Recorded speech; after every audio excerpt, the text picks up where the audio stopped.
The rain has stopped, but the pandemic remains. So many college seniors are mourning the loss of their last semesters of college and postponed graduation ceremonies. As of March 19, 2020, Governor Gavin Newsom has ordered a shelter-in-place for California residents.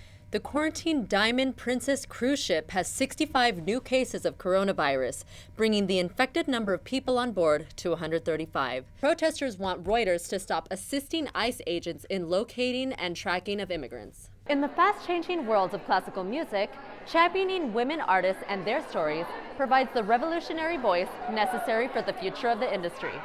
Reporting from Los Angeles for Valley View News, I'm Xochitl Hernandez. Get in line, folks. Thank you for waiting.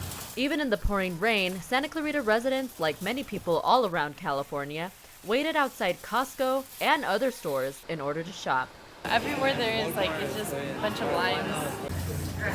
The COVID-19 pandemic and state of emergency caused this mother at Vallarta to stock up for quarantine. I want to be ready to have food at home for my kids, just in case they do shut up the stores and close everything, all the businesses, since all the schools are already closed. Customers are lined up everywhere. Parking lots are full, and shopping carts overflow with food. As of April 5th, there are more than 330,000 cases of coronavirus nationwide. Over 9,000 have died. Those who still must work don't have the luxury of shopping whenever they want. Yesterday when I got out of work, I passed through the stores and it was crazy, chaotic. So this morning, me and my daughter woke up early and we've been to 4 different stores today. Her daughter also senses the panic around her. My dad's really worried. My mom, I just didn't want her to go alone to the stores because, I could just imagine, people, everyone's getting, pounds of meat. You ain't coming inside unless you're waiting in line, folks. Governor Gavin Newsom has ordered a shelter-in-place for California residents, but there is plenty of food and supplies to go around. Reporting from Santa Clarita for Valley View News, I'm Xochitl Hernandez. The Hildegardes' first ever symposium took place at Colburn School of Music. The Hildegardes is a networking group for professional women in classical music.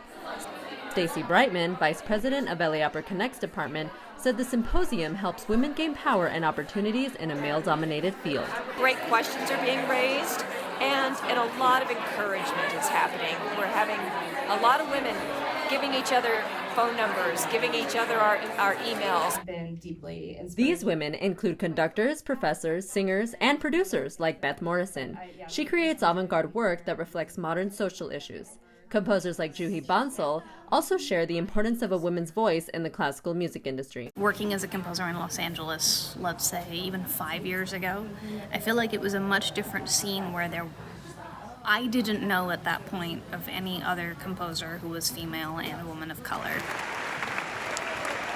With more women of color gracing the stages of LA Opera, the symposium addressed ways that art and narratives from multicultural women can create the change Bansal hopes to see. Hopefully when you hear the stories of how the other 100 women in the room have made it work, you can piece that together into something that resonates with you and helps you craft your own direction.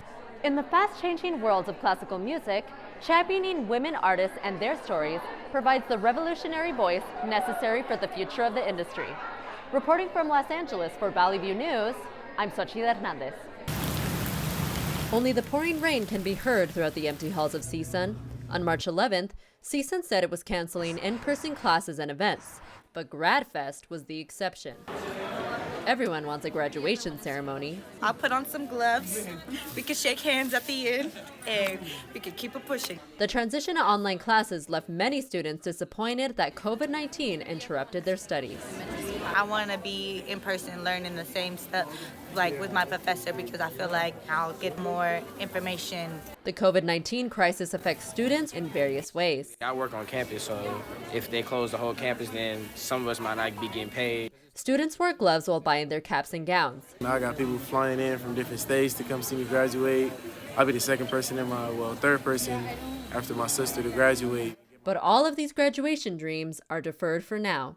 CSUN postponed graduation until COVID-19 levels off. I wouldn't want to have to click a button on my computer and say, oh, I can graduate. I'm just saying. My life will still continue no matter a virus or not. The rain has stopped, but the pandemic remains. So many college seniors are mourning the loss of their last semesters of college and postponed graduation ceremonies. but it is still important to practice self-isolation at home. Reporting from Northridge for Valley View News, I'm Xochitl Hernandez. Latin American countries like Argentina, Belize, Colombia, Cuba, Chile, Ecuador, Guatemala, Panama, Peru, Brazil, Uruguay, and Mexico were included in this research. U.S. researchers also split the U.S. into 4 groups: whites, African Americans, Latinos, and Puerto Ricans.